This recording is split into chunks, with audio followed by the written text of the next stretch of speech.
Hey everyone, Ryan Young, Kama Jiu-Jitsu. I was kind of sitting out here, decided to work outside today. It's a nice spring day and very sunny, no clouds in the sky.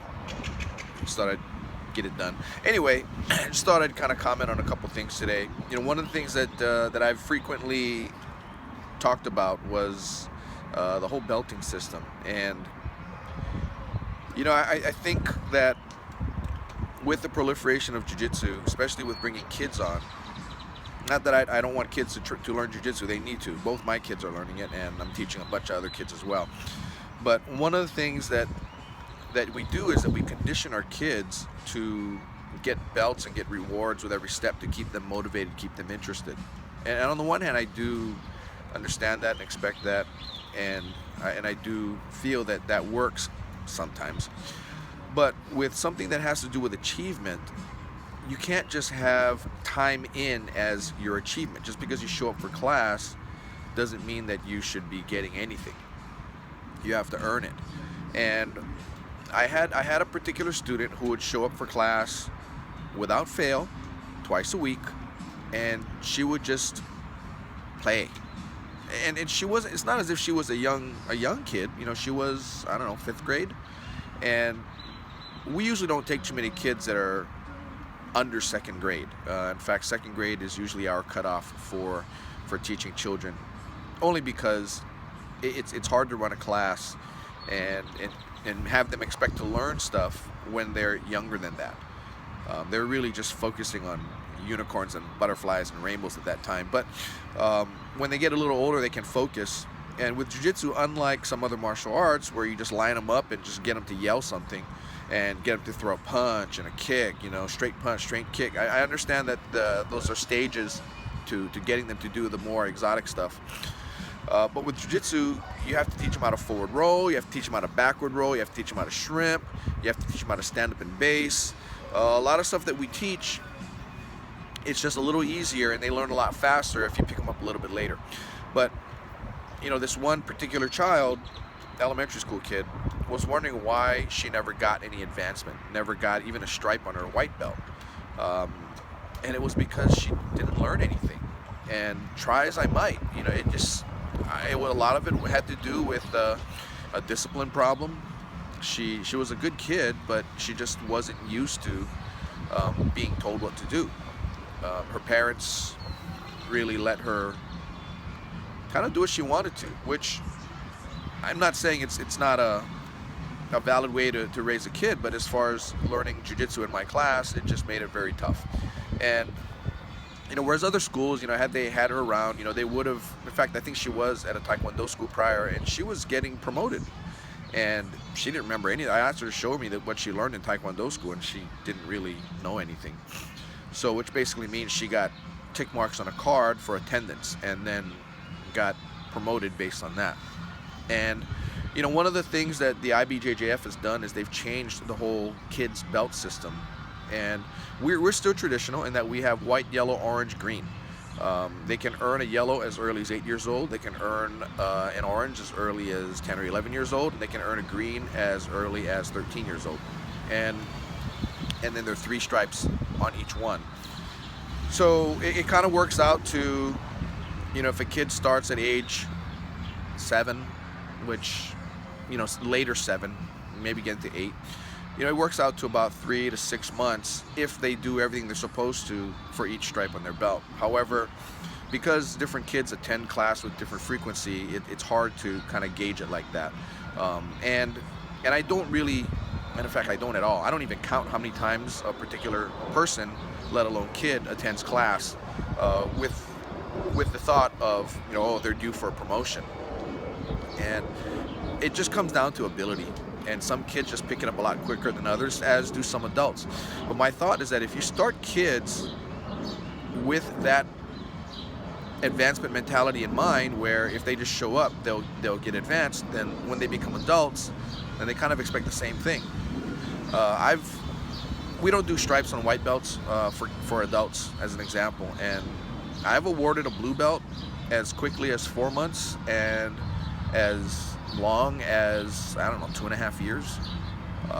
And that's just really just based on, we have a set curriculum that you have to know, And once you get all the boxes checked off, then it's time. And you know, most of it is, part of it is subjective, but part of it, a big part of it is objective with regard to at least a blue belt and having a curriculum. It doesn't make any sense for me to have somebody who shows up and they show up to class 200 times and they know nothing, but yet because they came to class 200 times, they get a blue belt, versus somebody who showed up 200 times and learned everything, for me to have them be on the same track. It doesn't make sense to me, at least, but I see from a business perspective why a school might do that. You know, if you've got 300 students, how can you possibly know how each one is progressing? You kind of don't, if your systems are not in place to deal with that. So that's really just my little take for today. It doesn't matter what it is with regard to your belt. Your belt it should be an achievement of what you know, not for how long you've been in. I've come across black belts who've been training for 12, 13, 14 years, and they get destroyed by a blue belt training for 2 years. You know, how is that? Well, if you watch how they train, the black belt knows a lot more stuff, but he doesn't know the basics to the degree that that particular blue belt that beat him knows it. It's not uncommon for me to come across even purple belts who've been training for 6 years get destroyed by a blue belt who's been training for a year and a half, or have a brown belt who's been training for 10 years come in and can't even submit a blue belt who's same age, same size, and who's been training for a year and a half. There really should be no reason for that. That brown belt should be a little more proficient. And it's not as if that blue belt was underbelted. I mean, he was training for a year and a half or 2 years. I mean, what belt should he be? He knew the curriculum that he needed to know. I mean, there's still a whole lot more to learn into purple, brown, and then into black belt, but he knew what a blue belt should know. You know, that's the only thing I can think of to explain why that type of situation happens, where a person of a lower belt will be able to beat an upper belt. And that kind of explains why it was pretty common to see a Gracie family member back in the, let's say, the late 90s, around 2000, a Gracie family member who might have been training as long as a non-Gracie family member, similar belt, and the Gracie family member goes and destroys the other person. I think it's because the Gracie family would hold a higher standard for their family members than they would a non-family member, where they would make sure that their family member knew those basic techniques and knew them well, and provided them a lot of opportunity for repetition in those core techniques before teaching them something new.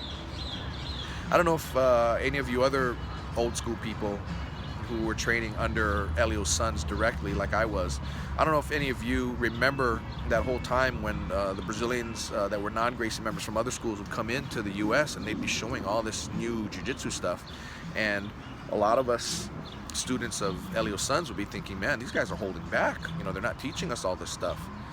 And I admit, I was one of them, and I really thought that there was a conspiracy to keep Americans from ever earning the black belt.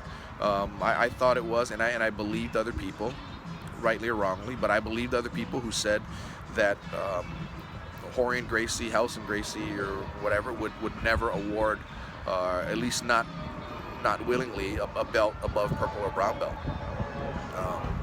And of course, I knew that there were American black belts, but you know that you know, the fact that should have alone changed my mind, but it didn't. You know, stupid me back in those days. But you always thought in the back of your mind that they were hiding stuff from the Americans or the non-Gracie family members, you know, versus themselves. And I asked Professor Dave about this a while ago, and other people asked him as well. I think Budo Jake might have asked him in his interview whether he thought the Gracies were hiding stuff, and Dave said no. And I tell my students as well, I said, I'm not hiding anything from you. Sorry, I have an alert here I'm trying to get rid of. I tell all my students that it's not that I'm trying to hide something from you. It's that, sorry, this is annoying me, excuse me, got a window on my phone. It's not I'm trying to hide anything from you, it's just you're not ready for it. And when you're ready for it, I'll teach it to you. So that needs to be the mentality But anyway, just it's a long rant on belts. So hopefully this works for you. This helps you, helps you understand the mentality of where somebody like we come from when teaching our students. All my students know it, at least they should.